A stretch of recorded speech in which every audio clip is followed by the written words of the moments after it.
दोस्तों, एक जंगल में एक बड़े से बरगद की छाया में चार दोस्त रहते थे। एक हिरण, एक कछुआ, एक चूहा और एक कौवा। ये चारों बड़े ही सद्भाव के साथ मिलजुल कर रहते थे। कौवा उड़कर भोजन की तलाश करता था और फिर चारों दोस्त मिलकर आपस में बैठकर पहले भगवान की प्रार्थना करते थे और फिर साथ बैठकर भोजन करते थे। एक दिन की बात है, कछुआ, चूहा और कौवा कहीं गए थे तो एक शिकारी वहां आया और उसने हिरण को एक बड़े से जाल में पकड़कर ले गया। जब तीनों वहां लौटे तो हिरण को वहां नहीं देखकर बहुत चिंतित हो गए और वे हिरण की तलाश करने लगे।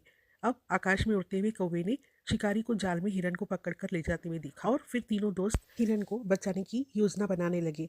अपनी योजना के अनुसार कौवा चूहे को अपनी पीठ पर बैठाकर उड़ गया और कछुआ धीरे धीरे उनके पीछे चलने लगा। जब वे हिरण के पास पहुंचे तो उन्होंने देखा शिकारी पानी पीने के लिए नदी पर गया हुआ है।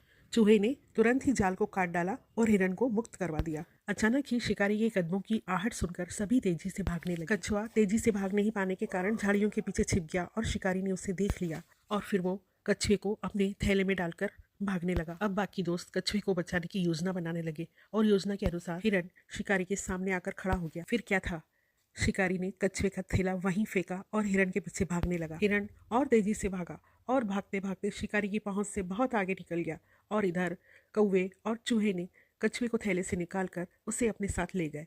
इस तरह से चारों दोस्त शिकारी की पहुंच से बहुत दूर निकल गए। अंत में शिकारी को न तो कछुआ मिला और ना ही हिरण हाथ में आया। अपने लालच को कोसता हुआ वह लौट गया और चारों मित्र प्रसन्नतापूर्वक एक साथ रहने लगे। इस कहानी से हमें ये सीख मिलती है कि जो अपने मित्रों के प्रति वफादार होता है उसकी कभी हार नहीं होती।